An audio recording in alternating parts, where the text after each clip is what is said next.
Olá, tudo bem? Eu sou o Dodô, estou começando mais um episódio do podcast Knicks for Flix, podcast onde eu irei conversar sobre a camisa que entorta varão na NBA, o titã colossal New York Knicks. Se acompanha nesse projeto, deixe seu comentário sobre esse episódio. E hoje iremos falar do inacreditável. O Knicks venceu o Celtics em Boston. A primeira vitória do Knicks contra o Boston na temporada veio nos playoffs em um jogo assim maluco. E o Knicks talvez até perca essa série de 4-1, mas eu posso dizer que eu acertei alguma coisa sobre essa série. Eu falei que a única maneira do Knicks vencer o Celtics era o Knicks manter o jogo vivo nos 5 últimos minutos da partida, porque a gente tem o jogador mais decisivo do planeta. E que o jogo vivo, o Brunson, te dá esperança. E foi exatamente isso que aconteceu. O Knicks jogou mal a partida inteira praticamente, mas no último quarto conseguiu manter a partida viva nos últimos 5 minutos. E aí o Brunson brilhou e deixou o time vivo aí, o jogo foi para prorrogação e tudo mais. Mas falando aí do que aconteceu, né?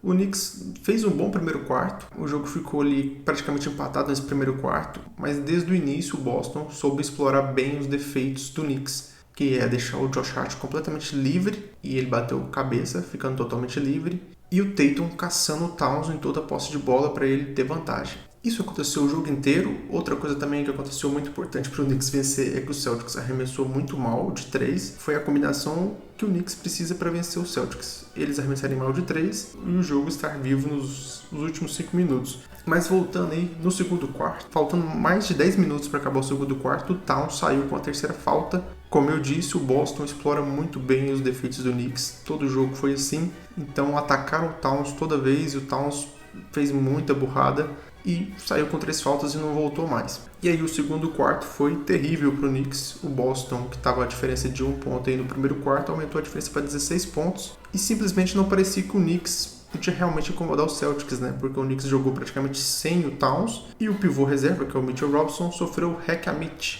Então o Boston fazia faltas de propósito no Mitchell Robinson e ele errava os lances livres, e aí a diferença só foi aumentando e aumentando. Então quando começou o terceiro quarto, os torcedores do Knicks lá em Nova York, o Tibbs, todo mundo entendeu, inclusive o próprio Towns, que ele deveria recuperar o time, né? Já que ele cagou com o time no primeiro tempo. E o Towns tentou compensar os erros dele no primeiro tempo e forçou muita bola, então ele fez muitos erros.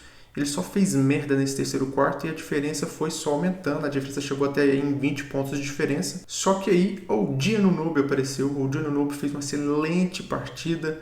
E no final do quarto, ali no início do último quarto, ele comandou o time para empatar o jogo. Depois de estar perdendo por 20 pontos de diferença, o Knicks conseguiu empatar essa partida. Teve a posse de bola para virar o jogo, mas infelizmente não conseguiu e tomou uma cesta de 3 na cara.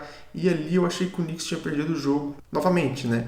Porque o momento estava para o Knicks, o Knicks tirou a diferença de 20 pontos, teve a bola para virar, a bola para matar, aquela bola de 3 matadora, para deixar o outro time sim no estado emocional difícil, mas o Knicks não conseguiu e tomou uma bola de 3. Só que a partir daí o Jalen Brunson voltou para o jogo e, como eu disse, o Knicks conseguiu manter a diferença pequena nos últimos minutos e aí o Brunson brilhou. Fez o time virar a partida, fez 2 bolas de 3 em sequência, comandou o ataque praticamente sozinho e aí o jogo ficou ao contrário. O Boston teve que correr atrás do Knicks para empatar o jogo. O Knicks teve a chance de vencer o jogo. O jogo ficou empatado 100-100, faltando 5 segundos para acabar o jogo. Bola com o Knicks. E o Knicks fez uma boa jogada de inbound, o que é muito raro, porque o Knicks tem extrema dificuldade para colocar a bola em quadra. Mas conseguiu fazer uma boa jogada. O Brunson saiu livre para fazer uma bandeja, mas não conseguiu. O jogo foi para a prorrogação. E aí na prorrogação, o Brunson estava muito cansado e praticamente não participou do ataque. Quem comandou o time na prorrogação foi o Michael Bridges, quem diria, né? O Michael Bridges carregou o time com arremesso decisivo e com boas jogadas na defesa. Depois de ser criticado por mim o ano inteiro, parece que ele finalmente está valendo aí as 5 picks que o Knicks deu para tê-lo em quadra. Ele fez a diferença contra o Boston Celtics. Eu realmente não esperava que isso fosse acontecer. O Michael Bridges fez assim, jogadas excelentes na defesa, muito ativo na defesa, e conseguiu meter uma bolinha de 3 ali para garantir a vitória do Knicks. O Knicks vence esse jogo por 108-105, vence o jogo em Boston e inicia essa rodada com 1-0 contra o Boston, um resultado que não tem como dizer, um resultado assim inacreditável, uma incrível zebra. Eu acho que ninguém acreditava nessa vitória.